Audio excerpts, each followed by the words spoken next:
Hello, Bacha Party. I hope you all are doing well. So today our topic of interest is heating effect of electric current.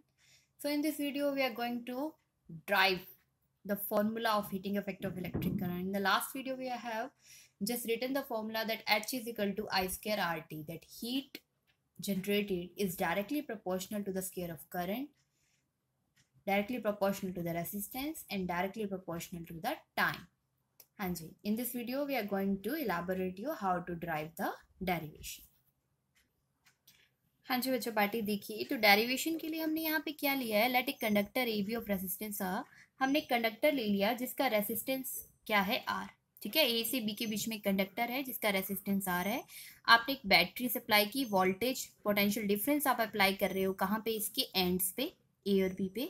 तो क्या कर रहा है, current flow करेगा किस में से, थ्रू ए बी. इस कंडक्टर में से करंट फ्लो करेगा कितने टाइम के लिए, टी टाइम के लिए. तो अगर हम टोटल चार्ज देखें, क्योंकि करंट का फ्लो करना मतलब क्या है, फ्लो ऑफ चार्ज ना. तो अगर हम टोटल चार्ज देखें थ्रू द कंडक्टर तो क्या हो जाएगा, करंट किसके इक्वल होता है, चार्ज पर यूनिट टाइम. तो चार्ज किसके इक्वल हो जाएगा, करंट इनटू में टाइम. हाँ जी, और अगर आप पोटेंशियल डिफरेंस देखना चाहते हैं तो ये आपने यूनिट नंबर 1 में देखा होगा, ड्राइव किया होगा, that V is equal to W by के. क्यू यहाँ पे चार्ज को रिप्रेजेंट कर रहा है, मतलब कि कितना पोटेंशियल डिफरेंस है. पोटेंशियल डिफरेंस लगता है किस पे है बेटा, चार्जेस पे. और पोटेंशियल डिफरेंस की वजह से चार्ज क्या करते हैं, अपनी जगह से डिस्प्लेस होते हैं, ड्रिफ्ट आता है, वेलोसिटी एक्वायर करते हैं. दैट मीन्स वो वर्क डन करते हैं.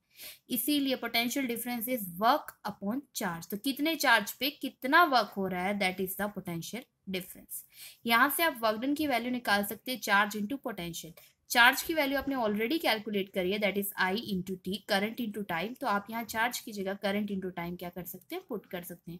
तो यहाँ पे आपके पास वर्क डन का जो फॉर्मूला आपने ऑब्टेन किया है, that is W is equal to potential difference current into में टाइम. हाँ जी बच्चों पार्टी देखिए, तो यहाँ तक हम ड्राइव कर चुके हैं, W is equal to V I T तक. As you all know, Ohm's law के अकॉर्डिंग V किसके इक्वल होता है, आई आर के इक्वल. तो अगर आप यहाँ V की जगह आई आर रिप्लेस कर देंगे तो आपके पास क्या बन जाएगा, आई स्क्वायर आर इंटू टी. आप पुट भी करके देख सकते हैं, W की जगह आप यहाँ पे देखिए, V की जगह आप रिप्लेस करिए आई आर, इंटू में आई इंटू में टी. तो क्या हो जाएगा, आई स्क्वायर आर इंटू में टी. तो वर्क डन किसके इक्वल होता है बेटा, एनर्जी की. और यहाँ पे कौन सी एनर्जी के बारे में बात कर रहे हैं, हीट एनर्जी की. तो वर्क डन किसके इक्वल हो गया, हीट की. तो H की वैल्यू, हीट अप की वैल्यू आ गई आई स्क्वायर आर टी. किस में आई है, ये जूल में. अगर आप इसे कैलोरी में चेंज करना चाहते हैं तो आप इसको 4.2 से क्या कर दीजिए, डिवाइड कर दीजिए. This is all about Joule's heating law. Clear है इतना. हाँ जी, एक और स्टेप फर्दर हम आगे जा सकते हैं. एज वी ऑल नो कि V is equal to I R होता है, जो पहले भी हमने लिखा. अगर इस इक्वेशन को, ठीक है, मल्टीप्लाई एंड डिवाइड बाय हम R कर दें, एंड डिवाइड बाय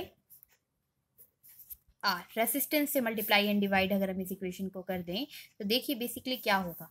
यहाँ अगर आप करते हैं तो H की जगह क्या हो जाएगा, आई स्क्वायर आर टी. आप R से मल्टीप्लाई कर रही हैं, ठीक है, और R से ही क्या कर रहे हैं, इस इक्वेशन को डिवाइड कर रहे हैं. कर दिया हमने, R से मल्टीप्लाई R से डिवाइड. तो देखिए आपके पास क्या बन रहा है, I square R square T divided by R. तो क्या हम इसे आई स्क्वायर आर स्क्वायर की जगह वी स्क्वायर लिख सकते हैं, V square T divided by R. तो देखिए ये इस टाइप से भी ऑब्टेन किया जा सकता है, बट ये हीट किस में होगी, जूल में होगी. सिमिलरली अगर आप इसे कैलोरी में कन्वर्ट करना चाहते हैं तो आपको 4.2 से क्या करना पड़ेगा, डिवाइड. अब हम देखते हैं कि अगर दो कंडक्टर, ठीक है, जिनका रेसिस्टेंस आर है, उन्हें सीरीज में कनेक्ट कर दिया जाए तो देखिए कितनी हीट प्रोड्यूस होगी. हाँ जी बच्चों पार्टी देखिए, तो ये जो रिजल्ट था हमने अभी ऑब्टेन किया था, हमने बोला कि अगर दो कंडक्टर को हम सीरीज में कनेक्ट कर देते हैं तो कितनी हीट प्रोड्यूस होने वाली है. देखिए V square T divided by R, लेकिन यहाँ 2 लगा है, क्यों. देखो अगर आपने सीरीज में कनेक्ट किए हैं तो आर प्लस आर, क्योंकि सीरीज में रेसिस्टेंस क्या फॉलो करता है, आर एस क्या फॉलो करता है, R1 प्लस में R2 अप टू में चलता रहेगा. आपके पास दो ही हैं तो किसके इक्वल हो जाएगा, आपके पास ये भी R हो ये भी R हो, क्योंकि आपको रेसिस्टेंस कितना गिवन है, R. तो आपके पास क्या आ जाएगा, इक्विवेलेंट रेसिस्टेंस किसके इक्वल हो जाएगा, R प्लस में R, which is equal to 2R. Clear है इतना. नेक्स्ट देखिए, अगर आपने इन रेसिस्टेंस को पैरेलली कनेक्ट किया है, पैरेलली कनेक्ट किया है हमने, देखो इसके लिए H1 और इसके लिए H2 डिनोट किया ताकि आपको अलग अलग हीट दिखाई जा सके। तो पैरेलल में किसको फॉलो करता है ये, 1/RP किसके इक्वल होता है, 1/R1 प्लस में 1/R2, ऐसे ही चलता रहेगा। अब दो ही है तो 1/RP की वैल्यू देखिए बेटा क्या हो जाएगी, 1/R प्लस में 1/R। अगर आप इसे सॉल्व करेंगे तो आपके पास RP की वैल्यू कितनी आएगी, R/2।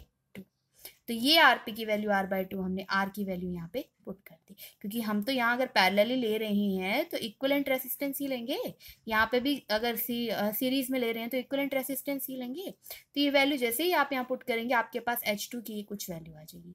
अब देखिए कि हीट जो है, अगर आप दो कंडक्टर को सीरीज में रखते हैं और पैरेलल में रखते हैं तो उनका क्या रिलेशन होता है, क्योंकि अगर आप वैल्यू वाइज देख रहे हैं तो इसकी वैल्यू है v² divided by v²t divided by 2r, और इसकी वैल्यू है 2v²t divided by r, which means कि अगर आप पैरेलल वाला है वो की हीट जो है वो ज़्यादा होती है एज कम्पेयर टू सीरीज वाले की। कितने टाइम्स ज़्यादा होती है, 4 टाइम्स ज़्यादा होती है। ठीक है, this is all about the derivation of Joule's heating law and this is the relation of series and parallel combination of resistance का हीट के साथ।